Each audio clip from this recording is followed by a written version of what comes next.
સમાન ભાવે નિજ ભગવાન જે નિજ ભાવ સદા સુખ નિજે નો કરો પ્રકાશ દેવાં વિધિવતુ તણી કરે છે સત્તામાં.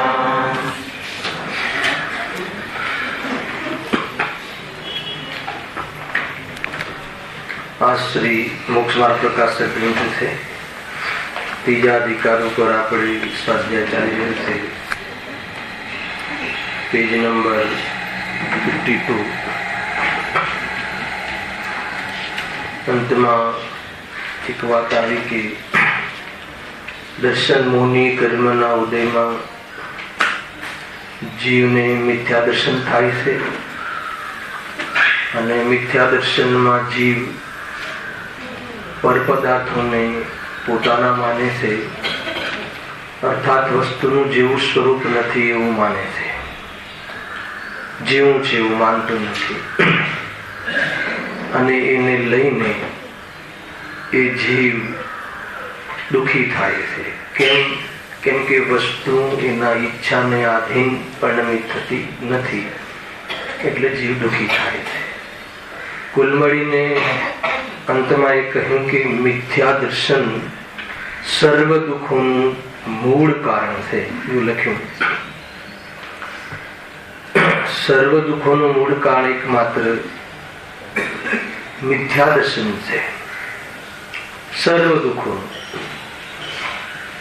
જે પણ તમને દુઃખ લાગે છે એની પાછળ અગર કોઈ ગહેરાઈથી જોવામાં આવે તો મૂળ કારણ મિથ્યા દર્શન જ સિદ્ધ થશે. કોઈ વાર એમ ખ્યાલમાં આવે કે કષાયજન્ય દુઃખ અને મિથ્યાત્વજન્ય દુઃખ બે પ્રકાર કહ્યા ને.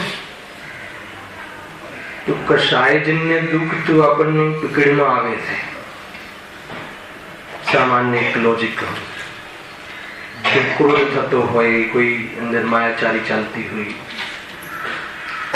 એ પ્રકારે તો આપણને કષાયજન્ય દુઃખનો તો બોધ થાય છે. પણ મિથ્યાત્વજન્ય જે દુઃખ છે જીવને પકડાતું નથી. એટલા માટે મિથ્યા દર્શનને દુઃખોનું મૂળ કહે. જેમ ઝાડમાં મૂળ દેખાતું નથી પણ ઝાડનો આધાર મૂળ છે. લોકમાં પણ અગર જો મૂળને પોષણ ન મળે તો ઝાડ ન ટકે. સામાન્ય લોજિક છે. એમ જેમ જમીનની નીચે મૂળ છે, ઝાડનું એ મૂળ છે, એ મુખ્ય છે, એ ઝાડના અસ્તિત્વ માટે, હયાતી માટે, એમ જે ક્રોધાદી જે ભાવ થાય છે એની પાછળ કોઈ મૂળ કારણ હોય તો મિથ્યા દર્શન છે. પ્રાય એવું જોવા મળે છે કે મિથ્યા દર્શન અર્થાત દેહને પોતાનો માનવો, એમાં શું દુઃખ છે? પોતાના દેહને પોતાનો માનવો, જન્મથી મરણ સુધી સાથ આપે એવા શરીરને પોતાનું માનવામાં શું દોષ છે? ઘણા જીવને એમ લાગે તો કહે છે કે એ પોતાનું તો માને છે જે પોતાનું છે નહીં, અને એને લઈને તું પછી જે શરીર આદિ માટે જે પણ કોઈ પરિણામ કરે છે એ પરિણામોમાં આકુરતા છે અને વસ્તુ આપણી થતી નથી એટલે આકુરતા રાહ કરે છે. મૂળ વાત તો જીવ દુઃખી થાય છે એ પકડાવવું જોઈએ. એ પકડમાં આવવું જોઈએ. ક્રોધ થઈ જાય ચિમનભાઈ તો આપણને આકુરતા લાગે છે, પણ જ્યારે ક્રોધનો પ્રસંગ ના હોય એ વખતે પણ જે પરપદાર્થોને પોતાના માનીએ છે એનું કોઈ દુઃખ જણાય છે? અત્યારે હાલ આપણને ભગવાનની સામે બેઠા હોય કે પ્રભુ મને તારે અથવા પ્રભુ હે દેવ હે પરમાત્મા મારા સર્વ કાર્ય સફળ કરો એવું જે ત્યાં માની બેઠા બેઠા એ કોઈ દુઃખનું કારણ કે દોષ લાગે છે? દોષ તો ત્યારે લાગે છે, દુઃખ તો ત્યારે લાગે કે જે ભગવાન સાથે કમિટ કર્યું હોય અને એ કાર્ય જ્યારે સફળ થતું ન લાગે ત્યારે પછી પ્રભુ આપે તો મારી સાથે અન્યાય કર્યો ને એમ ખ્યાલ આવ્યો. તો મારે બતાવવું છે કે મિથ્યાજન્ય દુઃખ પકડમાં આવતું નથી, પરંતુ એ અવ્યક્ત છે, પકડમાં નથી આવતું, પણ લોજિકલી સિદ્ધ થાય છે. અને જ્યારે જ્યારે સ્ટેજ મળે છે ત્યારે કશાયોના માધ્યમથી એને એ કશાયનો આધાર બની જાય છે.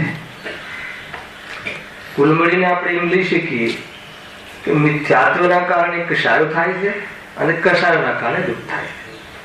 સીધી વસ્તુ એમ પકડીએ તો કદી કદાચિત મિથ્યાત્વનો અભાવ કોઈ જીવને થઈ ગયો હોય એની પર કશાયો તો રહે છે.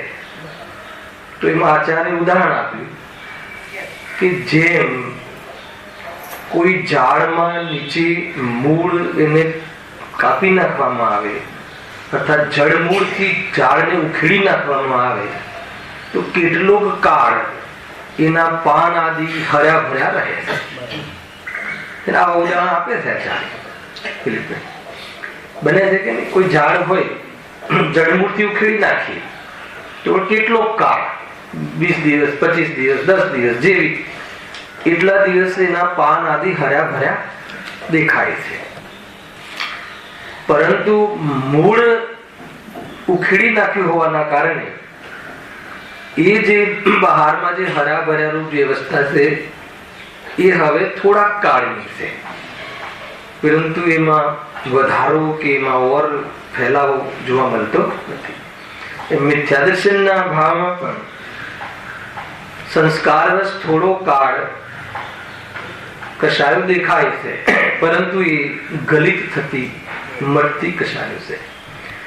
એ રીતે આ થોડો મને વિકલ્પ આવ્યો, કેમ કે હવે ચારિત્રમોથી દુઃખની ચર્ચા આવવા વાળી છે, એટલે દુઃખ બંને વચ્ચે થોડીક અંતર ખ્યાલમાં આવવું જોઈએ. તથા દુઃખ તો દુઃખ છે, આકુલતા છે, પણ ઘણી વાર આપણને મિથ્યાજન્ય દુઃખની પકડમાં નથી આવતું. એમાં શું છે, મેં દુકાન ચલાવી, હું દુકાન જાઉં છું, આ દુકાન મારી છે, તો આપણને એમ લાગે કે આમાં કઈ એવું કોઈ પાપ થઈ ગયું મોટું. ને જ્ઞાનીઓ કહે છે કે આનાથી કોઈ બીજું મોટું પાપ નથી. નિજમાં ના આવે આપણને આવે છે તો કઈ બરાબર ને. જ્ઞાની કહે છે કે તું દુકાનને તારી માને છે, એ પાપનું મૂળ છે, એ દુઃખનું મૂળ છે, એ કશાયનું મૂળ છે, ઝઘડાનું મૂળ છે, રખડવાનું મૂળ છે. મૂળ કારણ એ છે એક આત્મા સિવાય એક પરમાણુ માત્ર ને મારું માને તો કહે છે કે 4 ગતિમાં રખડવાનું મૂળ કારણ એક પ્રકારથી છૂપું કારણ, અદૃશ્ય કારણ છે. દુનિયામાં કોઈને એમ કહીએ કે ભાઈ આ પરમાણુને અથવા દુકાનને મારી માનું છું, એ મારા સંસારનું કાર્ય છે, તો કોઈ ના માને.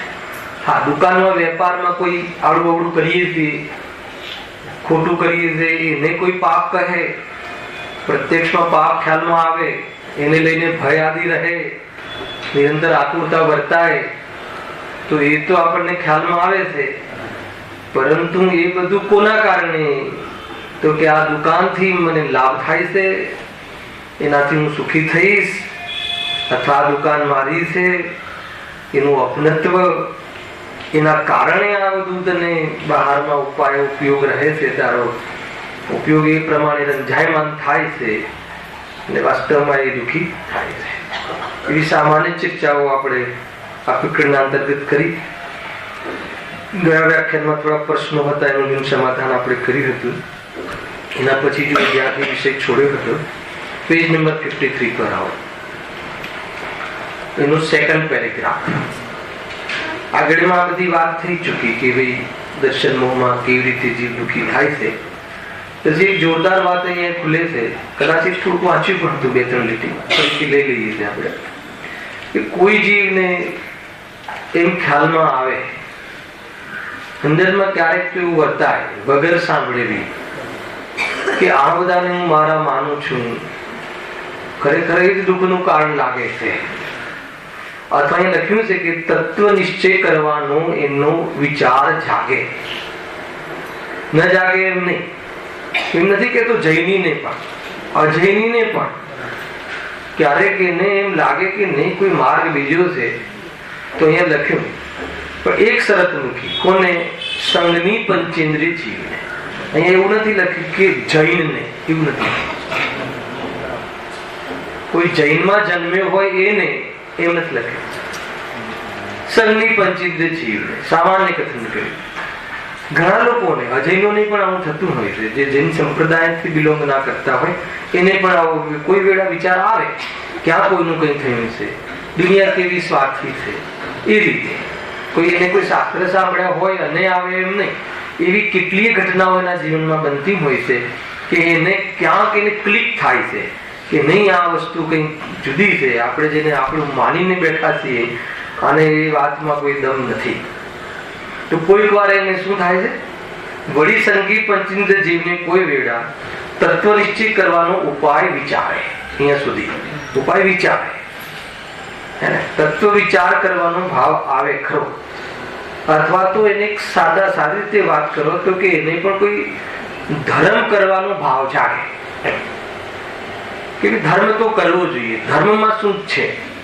અથવા એને કમાણી ધમાણી અંદરના લૌકિક કાર્યક્રમોથી નિવૃત્ત થઈ અને ધર્મ કરવાનો ભાવ આવે ખરો. આવો ભાવ આવે ત્યાં એને શું પ્રોબ્લેમ થાય છે? અભાગ્યથી કુદેવ કુગુરુ અને કુશાસ્ત્રનું નિમિત્ત બની જાય. ખ્યાલ આવ્યો ને? આ વાત બહુ જોરદાર છે. માંડ એને વિચાર આવે કે ધર્મ કરવો જોઈએ તો ધર્મ ક્ષેત્રમાં પણ એવી જગ્યાએ ફસાઈ જાય એકાદ કલાક કાઢે તો કુદેવ કુગુરુ કુશાસ્ત્ર એનો એક કલાક લૂંટે કે પૂરી શ્રદ્ધા લૂંટે. એટલે તો લૂંટે તો નિમિત્ત પ્રધાન કથન છે. ખ્યાલ આવ્યો? ખરેખર એને ત્યાં જચી જાય, ધર્મના નામે એવા ક્ષેત્ર ફસાય. કેવી રીતે ફસાતો હશે?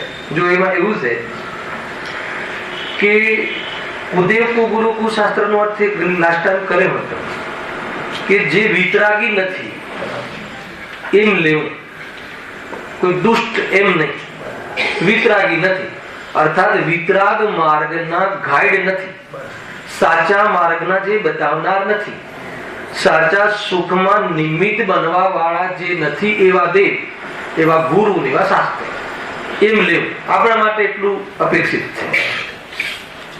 તો શામાં નિમિત્ત બને છે કે ત્યાં રાગ આદિના પોષણમાં નિમિત્ત બનવા વાળા દેવાદિ હોય છે, એમાં સુખ માને છે અને સુખ મનાવડાવે છે. એક તો આ જીવ આગળથી ચાલે છે ને કન્ટિન્યુટી કે પરદ્રવ્ય મારે આધીન થઈ જાય અથવા મારે આધીન રહે એવી તો એની દ્રષ્ટિ છે અને એ માની અને સુખની કલ્પના તો કરે છે.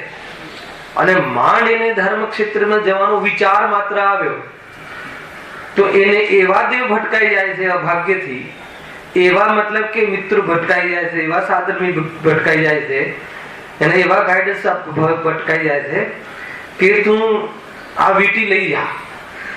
અને આ વીટીમાં મંત્રેલી વીટી છે કે જેનાથી આ વશીકરણ વીટી છે, મંત્ર તંત્ર આદિમાં ફસાય છે કે જેનાથી કોઈ પણ વ્યક્તિ આપણે વશ થઈ જાય. બહુ બને છે આવું, રિક્ષાઓ પાછળ લખેલું હોય છે, વાંચજો. તમામ સમસ્યાઓનું સમાધાન ફલાણા બાબા ને ત્યાં મફત. હેલા ગજબ છે. આજે એટલી બુદ્ધિથી પણ નથી વિચારતો કે કેવી રીતે મફત કરશે. પહેલા એ કરશે કે નહીં કરશે પછીની વાત છે. મુખ્ય તો લોક જીવનમાં પૈસો પ્રાણ છે, ખ્યાલ મુખ્યતા હોય છે અને એના પર પણ વિચાર નથી કરતો. આજે મોહ અંધમાં પરદ્રવ્ય મારું કરી શકે છે. અહીંયા તો કહે છે વિતરાગી દેહ પણ આપણું કરી શકતા નથી, એમ વિતરાગી દેહ કહે. પેલા એમને એમ બતાવી છે ને અમે તમારું કલ્યાણ સર્વ સમસ્યાનું સમાધાન કરી દઈશું, એમ આવે છે. તો કે ભાઈ આ વીટી લઈ જા તું, કે જેનાથી તારે વીટી તું પહેરીશ તો તારા ઘરના દીકરાઓ અને તારી પત્ની આદિ તારા વશમાં રહેશે. ખ્યાલ કે નહીં? ઓશિકા નીચે રાખવાની વીટી. સિરિયલો પણ બતાવે આવી બધી, સમજ આવે છે. એ કુદેવનો જ ભેદ છે દૂરદર્શન, પ્યોરલી એટલે જ પુષ્ટિ કરાવે છે ને. કોઈ એકાદ વાર તો સારી શીખ આપી દે છે, પણ એક સારી શીખ આપવામાં 99% તો બીજું ઘુસાડે છે ને. બકરું કાઢતા ઊંટ ઘુસી જાય, બને છે કે નહીં? એવું બહુ બનતું હોય છે. એમ છે, એ જ છે કુદેવ કો ગુરુ કો શાસ્ત્ર. ક્ષમતા હોય નહીં, સ્વતંત્ર નિર્ણય સ્વયં નિર્ણય કરવાની બુદ્ધિ હોય નહીં, અને અન્ય શાસ્ત્રનો અભ્યાસ કરે, ખંડન કરવા નહીં. એ સારી સારી ચીજ આપણે લઈ લેવી. શું સારી ચીજ હોઈ શકે એમાં? એક બે સારી વાત બતાવી અને અન્ય ખોટી બાબતો ઘુસાડવી, એવું કુશાસ્ત્રનું એવી જાતિનું લક્ષણ છે. આગળ આપણે પહેલા અધિકારમાં ભણ્યા હતા મોક્ષ. આમાં બહુ મોટી ભૂલ છે કે આપણે તો પિક્ચર જોવું પણ એમાં સારી સારી વાત ગ્રહણ કરી લેવી અને ખરાબ ખરાબ વાત છોડી દેવી. આપણે સજ્જનતા રાખવી, એમ સંભવ છે. સારું શું હોઈ શકે? દયા કરો, કરુણા પાડો, એવું તો દરેક ધર્મમાં હોય છે. એ કોઈ બહુ મોટી વાત નથી. પરંતુ આપણે ત્યાં દયા કરો, કરુણા પાડો એ ધર્મ નથી, ત્યાંથી સ્ટાર્ટ થાય. દયા કરુણા આદિ મનુષ્ય જીવનમાં ન આવે, મનુષ્ય વ્યવહાર એવું બને નહીં. પરંતુ એનાથી ધર્મ થાય એમ છે નહીં. એનાથી આકુરતા મટી જાય અને મોક્ષે ચાલી જાય એમ છે નહીં. જે ધર્મની ત્યાંથી શરૂઆત થાય, શરૂઆત પ્રારંભિક અવસ્થાની વાત નથી ભાઈ. દયા ધર્મનું મૂળ છે, જૈન ધર્મનું કથન નથી. ધર્મનું મૂળ શું છે? સમ્યક દર્શન. સમ્યક દર્શન ધર્મનું મૂળ છે. અને ચારિત્ર ખલું ધમ્મ, ચારિત્ર ખરેખર ધર્મ છે. જેમ સંસારનું મૂળ જે છે ને મિથ્યા દર્શન છે, એ ખ્યાલ નથી આવતો, એમ ધર્મનું મૂળ સમ્યક દર્શન છે, એ ખ્યાલ નથી આવતો. પ્રતીતિમાં કોઈ વ્યક્ત પરિણામ નહીં દેખાય. તમારી પ્રતીતિ બદલાઈ ગઈ કે દેહ તે હું નથી, તો એ પ્રતીતિના અનુકૂળ એ વખતે, એ અવસ્થામાં, પ્રારંભિક અવસ્થામાં બહારમાં કોઈ શરીર તે હું નથી, તો શરીર પ્રત્યે કોઈ વિરક્તિ વાળા ભાવ વિશેષ દેખાશે એમ નથી. અને જેટલા વિશેષ વિરક્તિ વાળા દેખાય છે એ તો સદાચારમાં સમ્યક દર્શન પહેલા હોય છે. સમજો આ લોજિક. એટલે સમ્યક દર્શન હે ને એ મૂળ કહ્યું ધર્મ, એ પણ જમીનની નીચે. લાઈફસ્ટાઈલ બદલાય નહીં. સમ્યક દર્શન તમને અત્યારે થઈ જાય દિલીપભાઈ, તો કોઈ લાઈફસ્ટાઈલ બદલાય નહીં. પણ સમ્યક દર્શન થવા માટે જે પૂર્વમાં લાઈફસ્ટાઈલ હોય ને, એવી લાઈફસ્ટાઈલ તો હોય જ. એ ધ્યાન રાખજો પાછું. આ વાક્ય પગ ઉત્તમ છે. સમજમાં આવે છે રાગીભાઈ? સમ્યક દર્શન જેવું મહાન કાર્ય જેની ક્રિયામાં પ્રેરિતે, એના પૂર્વમાં જે સદાચાર રૂપ જીવન હોય છે, અને સદાચાર હોય તો સમ્યક દર્શન આવી જ જશે એમ છે નહીં. પણ જેને સમ્યક દર્શન થાય એને એવો સદાચાર ના હોય એમ બને નહીં. તો સમ્યક દર્શન પછી એ જેટલો સદાચાર હોય એટલું, અને જેટલું જ્ઞાન હોય પરોક્ષ રૂપે એટલું જ રહે છે. જ્ઞાન તો 12મા ગુણસ્થાન સુધી પરોક્ષ જ રહે. કેવલ જ્ઞાનમાં પ્રત્યક્ષ થાય. કોઈ જ્ઞાનમાં કોઈ બધી કોઈ આત્મા કોઈ જુદી, આમ જેમ જળ દેખાય એમ આત્મા દેખાય એમ ન બને. ઘણી બધી વાતો છે. ખેર એ 9મા અધિકારના આ બધા પ્રસંગો છે. અહીંયા તો વાત શું આવી કે એને થોડો ટાઈમ કાઢે છે, પણ એવી જગ્યાએ ફસાઈ જાય છે કે કોઈ ફસાવે છે, ફસાઈ જાય છે. જો કદાચિત કોઈ કુદેવ કુગુરુ કુશાસ્ત્ર એની શ્રદ્ધા લૂંટી લેશે એમ કથન હોય, એ નિમિત્ત પ્રધાન કથન સમજવું. સ્વયં તેના જે ગમતા ભાવો હોય છે એને પોષણ કરીને ત્યાં ધર્મના નામે લૂંટાય છે. હવે તો ઓર વાત ખરાબ થઈ ગઈ. પહેલા તો લૂંટાતો હતો, એ દોષ તરીકે લૂંટાતો હતો. પહેલા પણ એ પરમ શ્રદ્ધા કરતો જ હતો કે આ મારે આધીન થઈ જાય, આ મને મળી જાય, આ મારું થઈ જાય તો હું સુખી થઈ જાઉં, એવું માનતો હતો. પણ એમાં એને થોડો વિચાર આવ્યો, થોડો વિરક્ત થયો કે આ બધું તો રોંગ લાગે છે, અને ધર્મ ક્ષેત્રમાં જવા ગયો તો ત્યાં વળી પાછું એનું જ પોષણ કર્યું કે લે હું તને એક મંત્ર આપું છું કે તારે વશ થઈ જશે. અને પેલા માનતો હતો, હવે ધર્મના નામે માનવા લાગ્યો, એટલે હવે તો ચાન્સ કેટલો દૂર થઈ ગયો છે. બહુ મોટી વાત છે આ. કોઈ કાર્ય દોષરૂપ લાગે અને એ જ કાર્ય ધર્મની આડમાં પોષણ ચાલુ થઈ જાય તો પછી એનો દૂર થવાના ચાન્સ નથી. બહુ બધી વાતો છે. ધર્મના નામે પોષણ કરવાના, રાગને પોષણ કરવું. ધર્મમાં ક્યારેક આવા વાળો છે બીજો પેરેગ્રાફ સાચા શાસ્ત્રોમાં પણ આજે આવ્યું હતું ને વ્યવહાર રત્નત્રય, નિશ્ચય રત્નત્રયની સાથે રહેવા વાળા વ્યવહાર રત્નત્રયનો ભાવનું જ્ઞાન કરાવવામાં આવે છે. પણ જીવને એમાં ગમતું હોવાથી એ પોષણ ઉઠાવી લે છે અને જો શાસ્ત્રમાં લખ્યું છે એમ કહીને પોષણ કરે. એમાં કેમ લખ્યું સમ્યક દ્રષ્ટિની સમાય સાચી અને આપણે જે કરીએ સામાયિક ત્યાં આમ કહે ને કે સમ્યક દ્રષ્ટિના વ્રતાથી સાચા. કેમ સાચાનું શું? સમ્યક દ્રષ્ટિના વ્રતાથી સાચા એટલે એને વ્રતાદિનો બંધ નહીં પડતો હોય? બતાવો સાચા એટલે. સારો પ્રશ્ન છે. સમ્યક દ્રષ્ટિ પેલા વ્રતાદિ કરે છે કે નહીં? પેલા તો આપણે તો વ્રત ના હોય એ બી એક ગ્રુપ ચાલે, વ્રતાદિ તો હોય જ નહીં. સારું થયું તમે એટલું તો કહ્યું કે સમ્યક દ્રષ્ટિને વ્રતાદિ સાચા હોય છે. ખ્યાલ આવે કે નહીં? વ્રતાદિ ધર્મ નથી તો ગુરુદેવ કહ્યું છે, પણ વ્રતાદિ ન હોય એવું ક્યાં કહ્યું છે? પેલા તો એ મોટી ભૂલ પડી ગઈ છે. આ વાતને જે ગુરુદેવનું ટોન નથી સમજમાં આવ્યો રાકેશભાઈ, ત્યાં આ રીતે પોતાની જિમ્મેદારી છે સમજવું. વ્રતાદિ તો જળ છે, વ્રતાદિ તો રાગ છે, વ્રતાદિ તો સંસારનું કારણ છે, કરવા જ ના જોઈએ. એ તો કરવા ના જોઈએ તો શું કરશો? આત્મામાં ચાલે જાવ તો બહુ સરસ. ના ના દુકાનમાં જવું છે તો કે એ માટે વ્રતાદિ છોડવાના નતા. જીતુભાઈ એ તો એકદમ લોઅર વાત થઈ ગઈ. તમે જે કહ્યું કે સમ્યક દ્રષ્ટિને જે વ્રતાદિ સાચા હોય છે અને મિથ્યા દ્રષ્ટિને વ્રતાદિ ખોટા હોય છે, એનો શું અર્થ? પ્રશ્ન એ છે. બરાબર છે? તો મારો એક પ્રશ્ન છે ચિનુભાઈ કાઉન્ટર, કે સમ્યક દ્રષ્ટિની જે વ્રતાદિ હોય છે એનું ફળ શું? અને મિથ્યા દ્રષ્ટિને જે વ્રતાદિ હોય છે એનું ફળ શું? બંનેનું ફળ તો બંધન છે. તો પછી એકને સાચા ને એકને ખોટા કેમ કહો છો?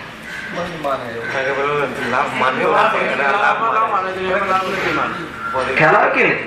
સમ્યક દ્રષ્ટિની જે વ્રતાદિ હોય છે એ રાગ છે અને એનાથી ભિન્ન જ્ઞાન છે એવો ભેદ પડેલો છે, એટલે એને ઔપચારિક રૂપે વ્રત હોવાથી એને સાચા કહ્યા. એક જ્ઞાનીને નિશ્ચય પ્રગટ નથી, અર્થાત જ્ઞાન સ્વભાવ વિતરાગ સ્વભાવનો સ્વાદ નથી, અને વ્રતાદિમાં સ્વાદ લેતો ધર્મથી સંતુષ્ટ, ધર્મરૂપ સંતુષ્ટિ માનીને વ્રતાદિ કરે છે તેને ખોટા છે.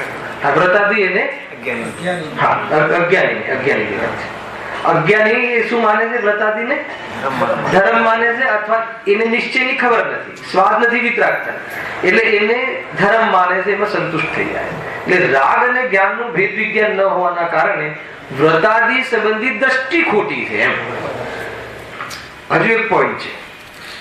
જ્ઞાનીને વ્રતાદિ સાંભળજો, આ બહુ જ મતલબ નિમિત્ત પ્રધાન કથનથી પણ આનો જવાબ શાસ્ત્રોમાં મળે છે. જ્ઞાનીને ધર્માત્માઓને વ્યવહાર રત્નત્રય, નિશ્ચય રત્નત્રયમાં પરંપરા મોક્ષનું કારણ બને છે, અને અજ્ઞાનીને વ્યવહાર રત્નત્રય પરંપરા સંસારનું કારણ બને છે. આ ખ્યાલ આવે? આ પણ એક કથન છે સમય સારમાં. એને સમય સારમાં દ્રષ્ટિ પ્રધાન ગ્રંથમાંથી તમને હું કોટેશન બતાવી શકું. કેવી રીતે રાજેશભાઈ?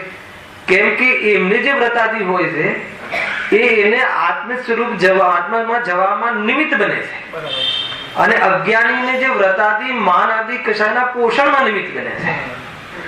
જ્ઞાની જે પેલા વ્રત છે ને, શિક્ષા વ્રતમાં દિગ્વ્રત ને, દિશા વ્રત ને, આ વ્રત ને, તે વ્રત, બધા એ કસાયને મર્યાદામાં લાવવા રૂપ જે કાર્ય છે એના આધાર ઉપર એ રીતની ભૂમિકામાં સ્વરૂપમાં જવાનો પુરુષાર્થ કરે છે, એટલે એમાં નિમિત્ત બન્યા કહેવાય. અને અજ્ઞાનીને વ્રતાદિમાં સરઘસ જુલુસ કાઢવાનો ભાવ આવે છે. વિતરાગ ધર્મની પ્રભાવનાની આડમાં મારું સરઘસ કાઢો, મેં વ્રત કર્યા છે, મેં મતલબ કે આટલા દિવસ નથી જમ્યો, એનું મહિમા આવે છે અને એમાં સંતુષ્ટ થાય છે, એટલે એને માન કસાયની પુષ્ટિમાં નિમિત્ત બને છે, એટલે એના વ્રત ખોટા છે. આટલી બધી વાતો છે. સમ્યક દ્રષ્ટિ રાત્રિમાં ભોજનનો ત્યાગ કરે ક્રેડિટ માટે નથી કરતો. રાત્રિ ભોજનના ત્યાગમાં જીવન પર કરુણા છે એ તો સામાન્ય, પરંતુ ઉપયોગને નિવૃત્ત રાખી અને સ્વરૂપની સાધનામાં ઉપયોગ લગાવવામાં હેતુ બને છે, ત્યારે એ ચોવિયાર કહેવાય છે, નહીં તો ચોવિયાર કોવિયાર કઈ ના કહેવાય. આમ છે ગમે એમ કરીને ખેંચી તાણીને કોઈ બી જો એક સામાન્ય છે કે ચોવિયાર હાઉસની વ્યવસ્થાઓ થઈ ગઈ છે, કમસે કમ રાત્રિ ભોજન થી તો બચે છે. એકદમ પ્રારંભિક વાતમાં કહેવાય છે કે ભાઈ પણ એ જમીને પાછો 11 વાગ્યા સુધી ઓફિસે તો બેસે જ ફેક્ટરી કે જે બી હોય, તો કે એને એ છે જ નહીં, કન્સેપ્ટ જ નથી જાય છે. ચોવ્યાનો અર્થ નિવૃત્તિ છે, ઉપયોગને બહારમાંથી નિવૃત્ત કરવા માટેની પ્રવૃત્તિ છે, માત્ર ભોજન સુધી સીમિત નથી. એ તો ભોજનમાં વિશેષ રાત્રિમાં જીવની હિંસા થતી હોવાના કારણે અને ભોજન વગર ન ચાલતો હોવાના કારણે એ પ્રક્રિયાને લઈને જીવ ત્યાંથી જલ્દી નિવૃત્ત થઈ જાય તો પણ ઉપયોગને નિવૃત્ત કરી અને પછી શું કરે? હવે દુકાન જવાની વાત આવી નહીં તો સ્વાધ્યાય કરે, શાસ્ત્ર લઈને બેસે, રાત્રિ સાંજના કોઈ પ્રોગ્રામો હોય તત્વ ચર્ચામાં એટેન્ડ કરે. એટલા માટે એ કન્સેપ્ટ છે. ખ્યાલ આવે કે નહીં? તો કોઈને એમ લાગશે કે અમે જે કરીએ છીએ એ કઈ કોટીમાં કયા ખાતામાં નાખવું, હે ને? હવે એ તો જોઈ લેવું ભાઈ, કન્સેપ્ટ આ છે. મેં ગઈકાલે પણ કહ્યું હતું રાકેશ ભાઈ, આખી વાત થઈ હતી કે આપણી ધાર્મિક ક્રિયાઓ પર બી આંગળી ઉઠી શકે છે, કયા ખાતામાં જાય છે, હે ને? ભણવું ભણાવવું બધું એ મતલબ કે ભણાવવામાં જો હવે રાત્રે મેં ચોવ્યાર કર્યો, ભણાવવાનો પ્રોગ્રામ ચાલુ કર્યો માન લો, પણ એમાં માન કશાયની મુખ્યતા થતી હોય તો એ લોક વ્યવહારનું ધર્મના ખાતામાં પણ નથી જતું. બહુ બહુ ડેન્જર વાતો છે. એટલે તમને એમ લાગે કે બહુ ઈઝી છે, બહુ મતલબ ઈઝી ઇન ધ સેન્સ કે ધર્મ તો ઈઝી છે, કોઈ કઠોર છે કે કઠિન છે એમ નહીં, પરંતુ માન લો કે ગમે એમ કરીને મતલબ ગમે તે રીતે જીવન જીવવાથી કોઈ આપણને આટલી મોટી મતલબ કે કોઈ મહાન સંપત્તિ મળી જશે એમ છે નહીં. બહુ ગંભીરતાનો માર્ગ છે, મનોરંજન કે મિમિક્રીનો માર્ગ નથી. ધ્યાન રાખજો. હેલાવ છે 1 કલાક મળે અને જીવ હસવા હસવામાં લૂંટાઈ જાય. હેલાવ કે નહીં? 1 કલાક મળે એમાં ઉદાહરણોની મજામાં જીવ લૂંટાઈ જાય. સમજમાં આવે છે કે નહીં? માંડ 1 કલાક મળે એટલે 24 કલાક મળે, 1 કલાક મન બને એમ. જીતુભાઈ મળે તો 24 કલાક, પણ 24 કલાકમાં 23 કલાક તો માથા ઉપર આ કરું તે કરું, પણ એમાં ક્યારેક એને ક્લિક થાય કે નહીં આ કંઈક કરવા જેવું. 1 કલાક માંડ મળે, એમાં એવો જઈને એવી જગ્યાએ જઈને બેસી જાય, એવા આયોજનો કરી નાખે કે ત્યાં એનો ઉપયોગ બરબાદ થઈ જાય. દૂર દૂરથી ચર્ચ ગેટ થી ફલાણાથી દૂર દૂરથી જાય અને 3 કલાક તો જર્ની કરે અને જઈને 1 કલાક હાસ્ય મનોરંજન કરીને પાછો આવે. સ્વરૂપ આવું ખ્યાલ કે નહીં? બહુ વિચાર કરવા જેવું છે ભાઈ. ધર્મ એમ સસ્તો પણ નથી, એમ કાંઈ કોઈ સામાન્ય ચીજ પણ નથી. એ તો નિરૂપણ ગુરુદેવે એટલી સરળતાથી કર્યું કે ધર્મમાં છે શું? ધર્મમાં કોઈ ક્રિયા કે કોઈ ધન આપી દેવું કે કોઈ ભોગ આપી દેવું કે કોઈ પોતાની ચીજ આપી દેવી એવું છે જ નહીં. પોતાની ચીજ અને આત્મા એ આપી દેવું પડે એવું છે જ નહીં. અરે પોતાની ચીજ પોતાની છે એટલું નક્કી કરવાનો ધર્મ છે, પણ આટલું નક્કી કરતા કરતા અનંતકાળ વીતી ગયો. એક બે દિવસ ને અનંતકાળ, આટલું નક્કી કરતા કરતા અનંતકાળ આગળ આવવા વાળું છે. સ્વરૂપ કેટલું છે, જેવું છે એવું માને. ધર્મમાં બીજું કરવાનું શું છે સમ્યક દર્શનમાં? પણ એવું માનતા માનતા એને અત્યાર સુધી મતલબ કે ભારે પડી ગઈ એ વાત છે. તો એ અહીંયા કહે છે કે હું કશે લૂંટાઈ જાય છે. ખ્યાલ આવે તમારો પ્રશ્ન ક્લિયર છે? એ રીતે બહુ પોતાની જુઓ. આમાં ઘણી વાર કેવું બને દિલીપભાઈ કે પરિણામ માંડ બનતું હોય છે. આ બહુ મતલબ કે બાકીના લૌકિક પરિણામ આ છે, અહીંયા નાસ્તા બનાવવા, અહીંયા આ કરવું, અહીંયા તે કરવું, અહીંયા આયોજન કરવું, અહીંયા એ કરવું. અરે એમ ધર્મ ક્ષેત્રમાં બી આયોજનના ભાવ જલ્દી બની જતા હોય, પણ શાંતિથી પોણો કલાક એક માત્ર શાસ્ત્ર સ્વાધ્યાય કરી અને આત્મકલ્યાણ માટે બેસવું, એવો માંડ બનતો હોય છે ઉપયોગ. અને એમાં પણ અહીંયા લખ્યું શરૂઆત કુદેવ ગુરુ કુશાસ્ત્રથી કરી, એમાં પણ ખ્યાલ આવ્યો. અને આપણા માટે નીચે પણ આ બીજો પેરેગ્રાફ છે, સાચા દેવશાસ્ત્ર ગુરુ મળે ત્યાં પણ ગીત સંગીતમાં જીવ કાઢી નાખે છે. ગીત સંગીતમાં બહારમાં વિધાનોનો નિષેધ નથી મારો, ધ્યાન રાખજો. આત્મા કલ્યાણ, આત્માના નિકટના જે ચાન્સ છે એવી જાતિનો અભ્યાસ, એ ક્વોલિટીનો વિચાર એ પણ નથી કરતો આજે. કે જેમાં ચાન્સ છે, જેમાં બલ મળે, જેમાં વીર્ય પુરાયમાન થાય, જેમાં આહલાદપણું લાગે, જેમાં નિર્ભારપણું વર્તાય, એવું નહીં. પણ ત્યાં પણ એ રંગ રાગના જે પ્રોગ્રામો હોય ને, એ રંગ રાગના પ્રોગ્રામો જે સાંસ્કૃતિક આદિ પ્રોગ્રામોમાં કરીને આવી જાય છે. ત્યારે 1 કલાક પ્રવચન પૂરું થાય પછી સાંસ્કૃતિક પૂરા પ્રોગ્રામ આવે તો બંનેમાં કયા પ્રોગ્રામમાં તમને વધારે મતલબ કે આમ નિર્ભાર ફિલિંગ થાય છે? બતા શું એનો શું મિનિંગ છે? ખ્યાલ આવે છે જીતુભાઈ? 10 લક્ષણ પર હે હા નિર્ભાર. તો હવે એને શું સમજવું પડશે? એને રસ, અધ્યાત્મનો રસ છે. હા ના, અમે સાંસ્કૃતિક પ્રોગ્રામના માધ્યમથી અધ્યાત્મ પીએ છીએ ને, એવું સ્વરૂપ છે ભાઈ. એટલે સાંસ્કૃતિક પ્રોગ્રામનું પરફોર્મન્સ પર બહુ જવાબદારી છે. તમે એમાં એક પણ એવો પ્રસંગ ના રાખો, એક પણ એવી સ્ટાઇલ ના રાખો કે જીવ એ રસ પીવામાં, રાગના રસ પીવામાં મજબૂર થઈ જાય. એવી જાતિનું પરફોર્મન્સનો અહીંયા મતલબ જે પણ સંચાલન આપણે કરતા હોઈએ એને પૂર્વમાં જોઈ લેવું જોઈએ. ન ડ્રેસ કોડ કે ન કોઈ, એ પણ બહુ જરૂરી છે. બહુ બધી આ વાતો પણ એક રીતે ઉપયોગી છે. ખેર, વાત અહીંયા કઈ ચાલતી હતી કે 1-8 કલાક મળે તો શું થઈ જાય છે?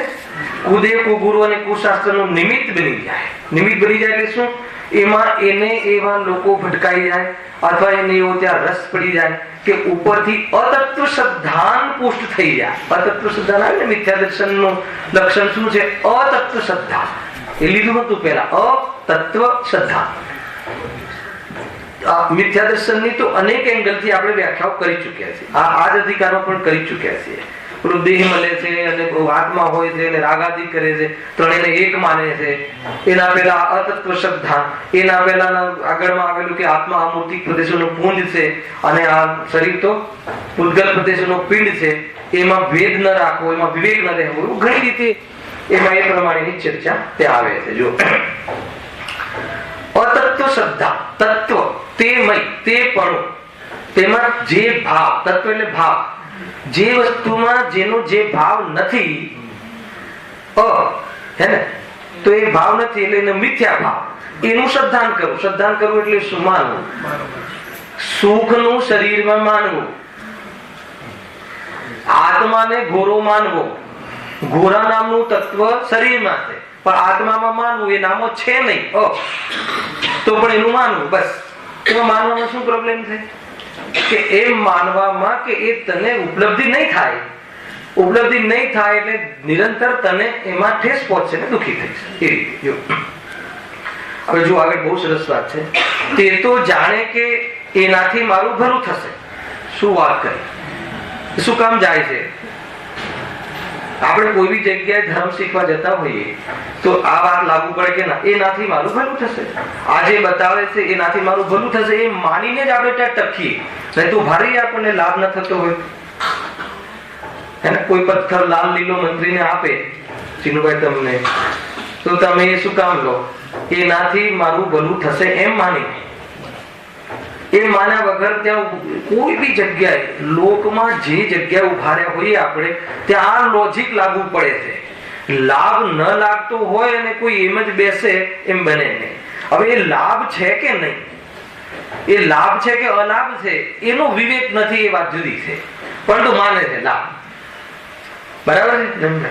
અલાભ ને લાભ માને, પણ માને લાભ માને તો જ એની ત્યાં શ્રદ્ધા ટકે ને તો જ સ્થિર થઈ શકે, તો જ એ ત્યાં રમી શકે ને તો ના રમી શકે. પછી એ ચાહે ભોગનો વિષય હોય કે ચાહે યોગનો વિષય હોય, થિયરી મતલબ લોજિક એક છે, ન્યાય એક જ છે. હા,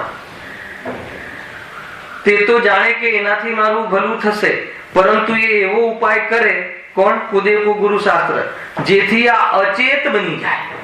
ગજબની વાત લખી છે, એટલું જોરદાર વાત કરી છે. અચેત બની જાય એનો શું? જળ જેવો થઈ જાય. જળ જેવો એટલે ખબર છે?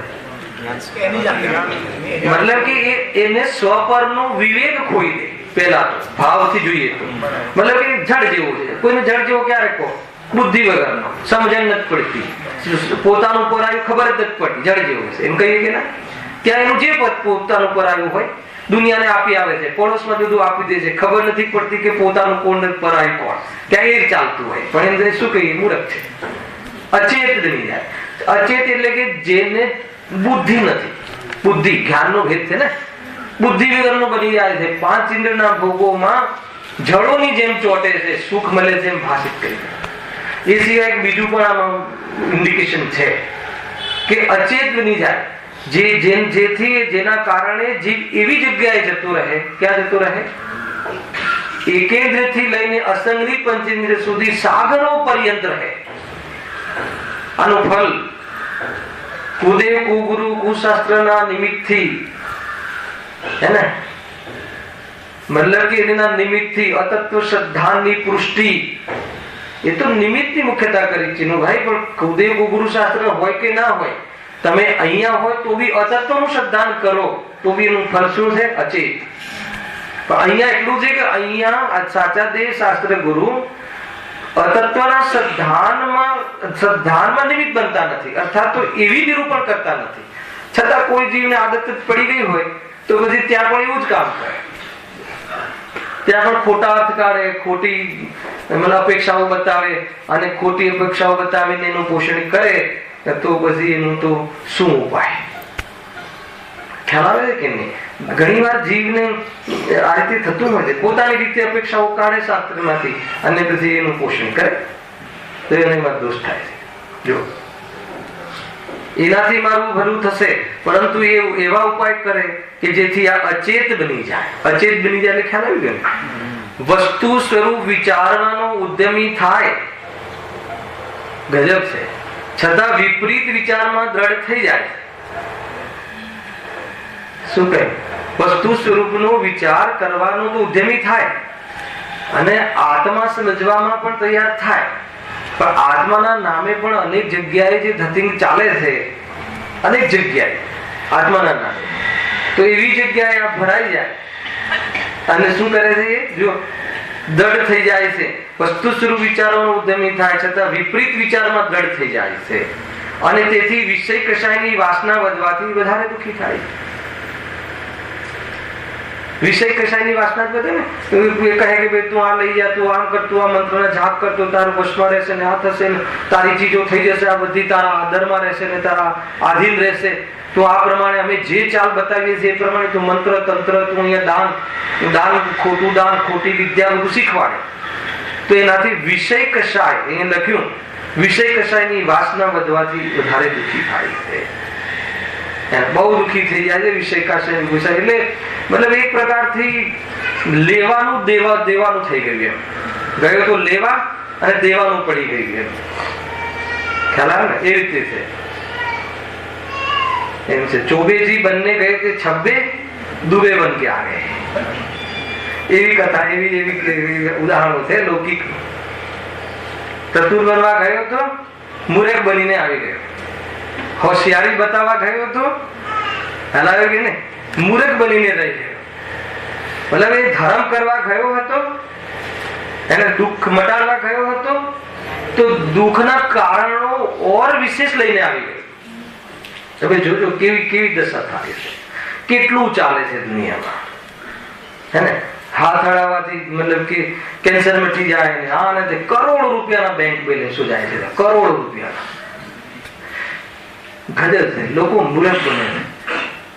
અને એ આ બધી માન કશાયના અંતર્ગત થાય છે. જોરદાર બધા ખરબો રૂપિયા બધા 2 નંબરના મળ્યા હોય અને ક્યાંય મોભો જોઈતો હોય એટલે કોઈ ગુરુ જોઈએ એના માટે, અને બસ પતી ગયું. એટલું બધું ચાલે છે કે આપણને તત્વ અભ્યાસી જીવ ત્યાં પહોંચે તો એ બહુ દુઃખની વાત છે. આ તો મૂળ એ છે, તકલીફ ત્યાં થાય. તત્વ અભ્યાસ તો એનો તત્વ અભ્યાસ જ ક્યાં? હા, સમજવા જેવી વાત છે. ખેર આ પ્રકરણ આપણે ત્યારે 6થો અધિકાર આવશે ને ત્યારે આ 6થા અધિકારનું ઇન્ડિકેશન છે. અને હવે પછીનો જે પેરેગ્રાફ હવે આજે ચાલુ કરી રહ્યા છે એ 7મા અધિકારનું ઇન્ડિકેશન છે. એમાં બીજ પડ્યા છે કે ત્યાં વિશેષ ચર્ચાઓ થશે.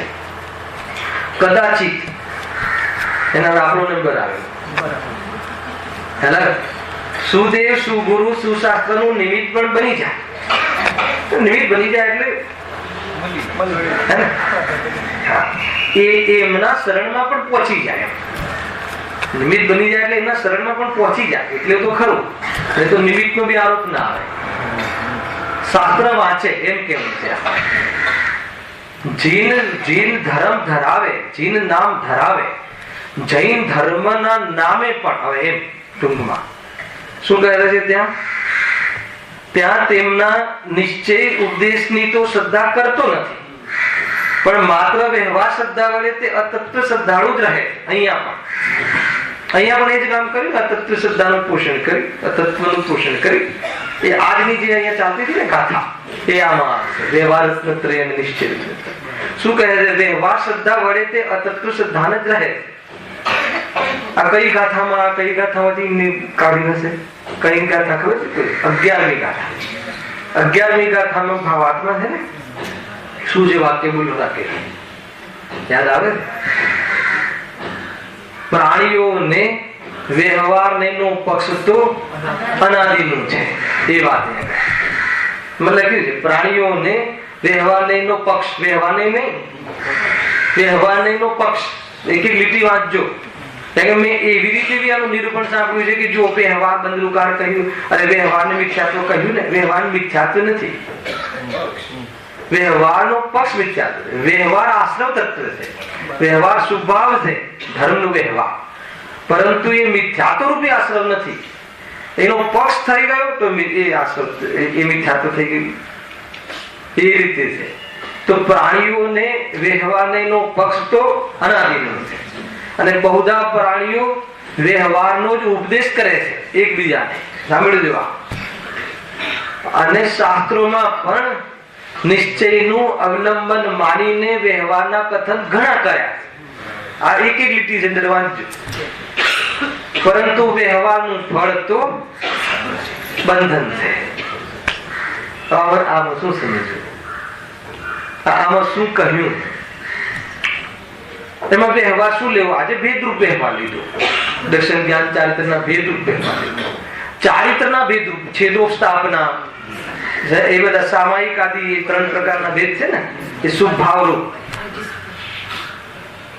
ખ્યાલ એ વિષય બહુ ઊંચો છે. બહુ સરસ વિષય હતો આજે. તો શું ક્યાં લીધું એમને? તો અહીંયા જો વ્યવહાર એટલે શું? વ્યવહાર એટલે શું? વ્યવહાર એટલે શું? કે જે આત્માની પોઝિશનો છે ખરી પણ આત્માનું સ્વરૂપ નથી. સાંભળી લો.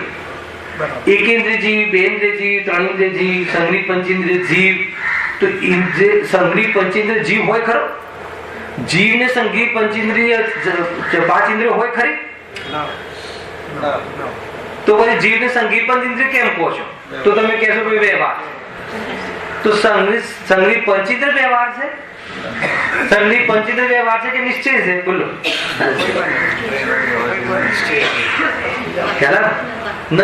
નિશ્ચય છે કે ન વ્યવહાર છે? એ તો એક આત્માની અશુદ્ધ પોઝિશન છે. તો શુદ્ધ થોડી છે. આત્મા અને ઇન્દ્રિયોને મેળ કર્યો, ભેગું થયું એટલે શુદ્ધ થઈ ને. આત્માની શુદ્ધ અવસ્થા થોડી છે, સંયોગી અવસ્થા છે ને. તો સંઘની પંચેન્દ્રિય જીવ એ આત્માની અશુદ્ધ અવસ્થા છે. ચાહે અર્હ્યત્વ આવી જાય આમાં. એમને પણ શરીર સહિતની અવસ્થા છે એટલે અર્હ્યત દશાને પણ અશુદ્ધ કહીએ અપેક્ષા. ખ્યાલ આવ્યો કે નહીં? અશુદ્ધ નહીં નો વિષય કયો? તો આ થઈ ગઈ એ દશા. હવે આને વ્યવહાર કહીને શું કહેવું છે? વ્યવહાર નહીં તો પૂજ્ય છે. પૂજ્ય છે કે અપૂજ્ય છે? પૂજ્ય નહીં. વ્યવહાર નહીં પણ પ્રમાણ છે, પ્રમાણિક છે. નિશ્ચય નહીં, પૂજ્ય છે, પ્રમાણિક છે. અર્થાત તો એ પણ સમ્યક છે, એ પણ જ્ઞાનનો સમ્યક અંશ છે. વ્યવહાર નહીં. વ્યવહાર નહીં એટલે કે આત્માની જે પોઝિશન નથી, આત્માની પોઝિશન છે પણ આત્માનું સ્વરૂપ નથી. આત્મામાં આત્મા એવી રીતે પરિણમે છે પણ એ આત્માનો સ્વભાવ નથી. એને આત્મા છે એમ બતાવવું. શું કામ બતાવો છો? તો પછી છે નહીં તો અરે પરિણમ્યો છે એવું બતાવવું પડે, કેમ કે પરિણમ્યો છે, પરંતુ એ આત્માનું સ્વરૂપ નથી એમ વ્યવહારને સૂચિત કરે છે. એટલે વ્યવહારને એનો ઉપકાર શું થયો?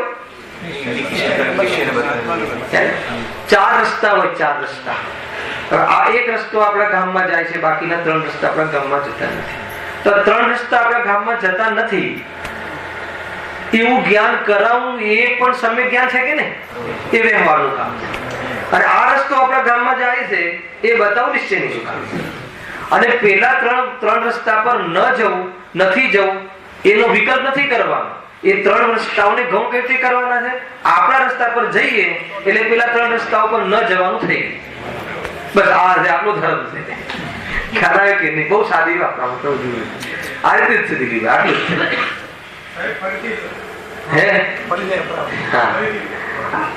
ચાર રસ્તા હોય, 4 રસ્તા. તો 4 રસ્તામાં એક રસ્તો આપણા ગામમાં જાય છે, બરાબર છે? એટલે આપણા ઘરે જાય છે, આપણી મંજિલ પર જાય છે જ્યાં આપણે જવું છે. અને 3 રસ્તા ન જ જતા હોય, સ્વાભાવિક છે. કોઈ પાછું કે વાયા વાયા વાયા વાયા નહીં, વ્યવહારથી ક્યારેક નિશ્ચય. અરે એમ વ્યવહાર નિશ્ચય એમ નથી. વ્યવહારને એ ચીજનું જ્ઞાન કરાવે છે કે જે તારું સ્વરૂપ નથી, એનો ઉપકાર હોય. અને નિશ્ચયને એ જ્ઞાન કરાવે છે કે જે તારું સ્વરૂપ છે. હવે વ્યવહારના વિષયમાં આપનત્વ નહીં કરવું, એ કેવી રીતે નહીં કરવું? આ મારું નથી, આ મારું નથી, આ મારું નથી એમ કરીને કે આ મારું છે એમ આપનત્વ કર તો પેલું મારું નથી એમ ઉજવાઈ જશે. એટલી વાત ખ્યાલ આવી ગયો ને? એ 3 રસ્તા ને 4 રસ્તાનું આ વાત છે. તો અહીંયા એમ કહે છે કે વ્યવહાર નયનનો પક્ષ તો અનાદિનો રહે. હવે એ લીટીને જોડો. વ્યવહાર નો પક્ષ એટલે જે વ્યવહાર નયની વિષય વસ્તુ છે, જે આત્માની તાત્કાલિક અવસ્થાઓ છે, જે આત્માની પરમાનન્ટ ચીજો નથી, જે આત્માની મનુષ્ય આદિ પર્યાયો છે, જે આત્માની અલ્પજ્ઞ આદિ પોઝિશન છે, એ બધી આત્માની પરમાનન્ટ ચીજો નથી. જે આત્માનો વિકાર છે અથવા તો જે કર્મના ઉદયમાં થતી અવસ્થાઓ છે, એ અવસ્થાઓ આત્માનું જ્યારે મોક્ષ પામે છે ત્યારે જે રહેતું નથી, જે પરિપૂર્ણ શુદ્ધ પરમાત્મા પામી જાય ને જે ન રહે એવી ચીજો અત્યારે છે, જે સિદ્ધમાં નથી એવી ચીજો જે અત્યારે છે પણ છે જીવોમાં, તો એ ચીજો જીવની નથી. હે ને? તો જીવ આ રીતે છે એમ કહ્યું હોય એને વ્યવહારને સમજવું, એનો અર્થ એમ સમજવું, વ્યવહારને સમજવું એમ કહેતા એમ સમજવું કે આત્માનું સ્વરૂપ એ વ્યવહાર નહીં ઉપયોગી. પરંતુ જીવને આ ખ્યાલ વ્યવહાર નહીં અને નિશ્ચયનો ખ્યાલ ન હોવાના કારણે એ જે બહારમાં વ્યવહાર નહીં અથવા જે આત્માની ચીજો નથી એનો પક્ષ અનાદિનો રહ્યો છે. એ મને સમજાવો લાગે છે. મનુષ્ય, તમારી અત્યારની આ મનુષ્ય પર્યાય, પુરુષ મનુષ્યની પર્યાય, એ વ્યવહાર નહીંનો વિષય છે. હવે એનો પક્ષ રહેવો એટલે શું? એને પોતાની માનવી, એની પોતાની ચીજ માનવી, પોતાનું સ્વરૂપ માનવું, પોતાનું લાભદાયી ચીજ માનવી, એમાં અહમ થવું, એનું નામ વ્યવહારનો પક્ષ. હવે વ્યવહારનો પક્ષ તો અનાદિનો છે. હવે સાંભળ્યો સેકન્ડ લીટી. બહુધા હે ને પ્રાણીઓ વ્યવહાર નયનો ઉપદેશ ચાલતો હોય છે. ક્યાં ચાલતો હોય? જન્મથી. હે ને? તમારા ઘરે બાળક જન્મે, રાકેશભાઈ, તો તમે સૌથી પહેલા એનું શું જ્ઞાન કરાવો? બતાવો. કહો, તાકાતથી કહો. આ તારા પપ્પા, આ તારી મમ્મી, હે ને? એના પપ્પા છે કે નહીં? તો કે વ્યવહાર છે. એ ભાઈ પપ્પા મમ્મી કહેવું એ વ્યવહાર છે. એ એનું છે નહીં તો પણ કહેવું.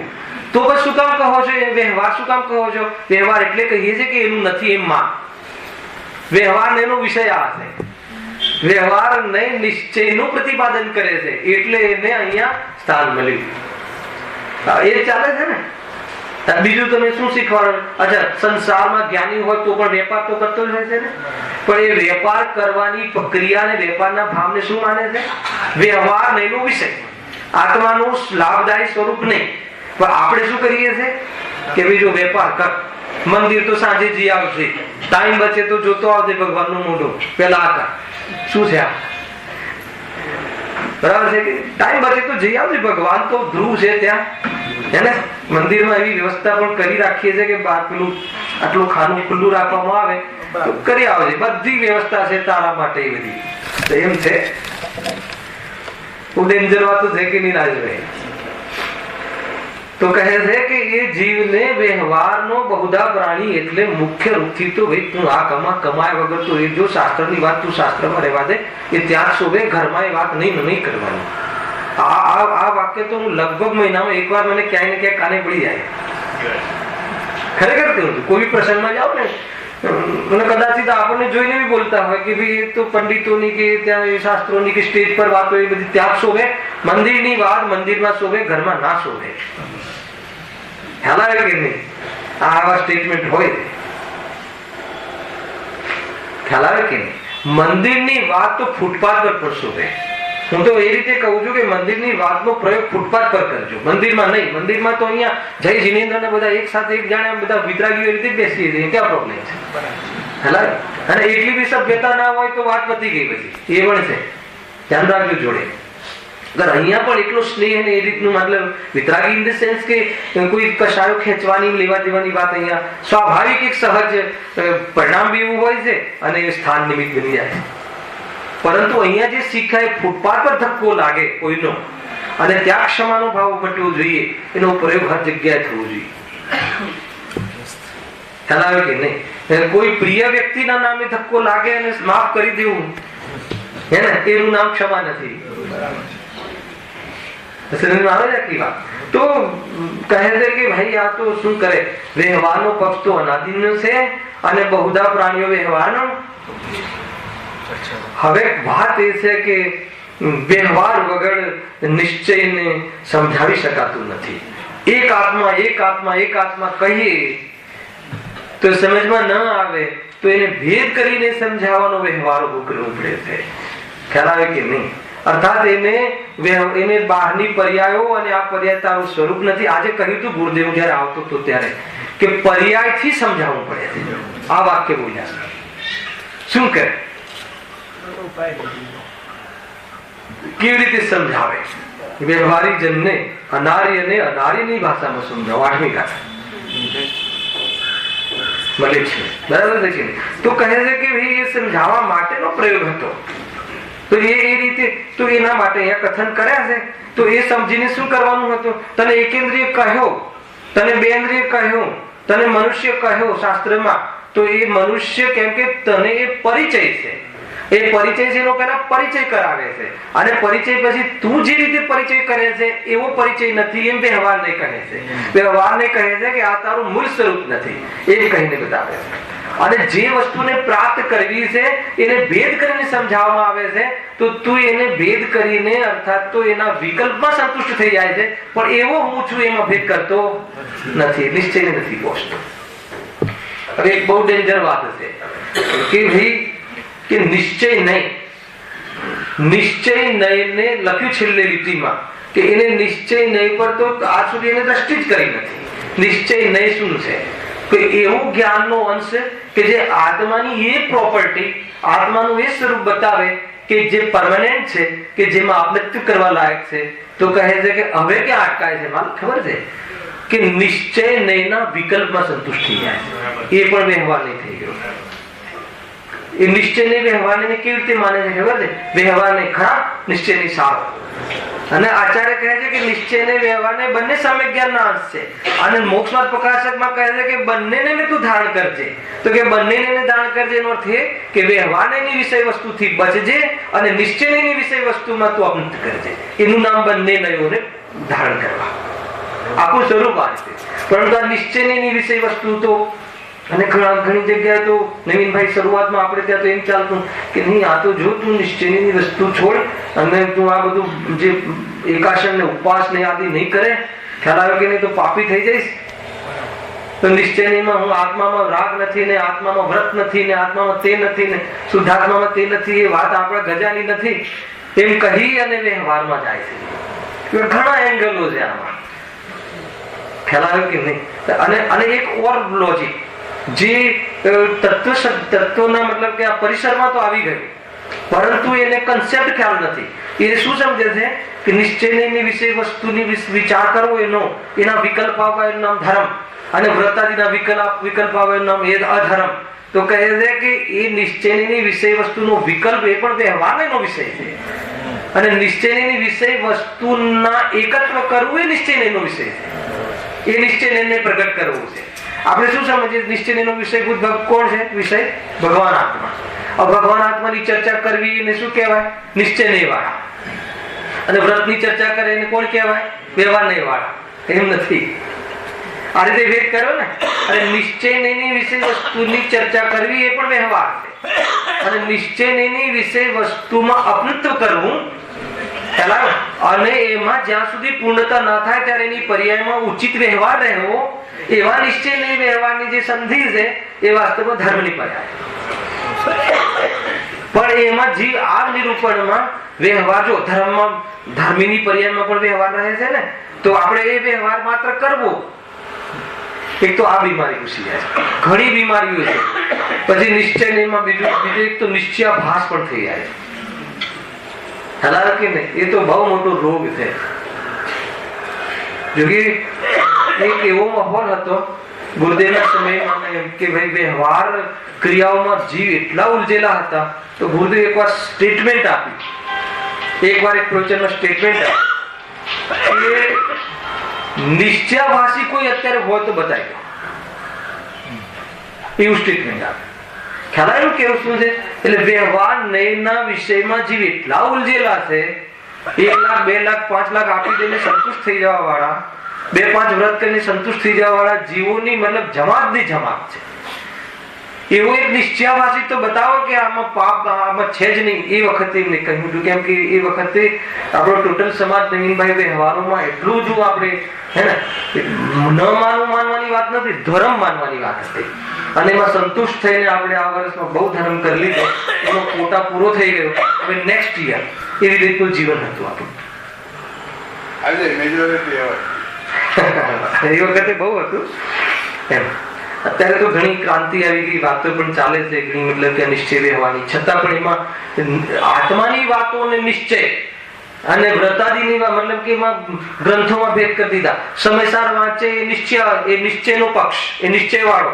અને અહીંયા હમણાં હું આ રત્નગણ સાવકાચાર્ય બોલું ને તો કે આ મોટો વિદ્વાન નથી, અને સમયસાર વાંચું તો.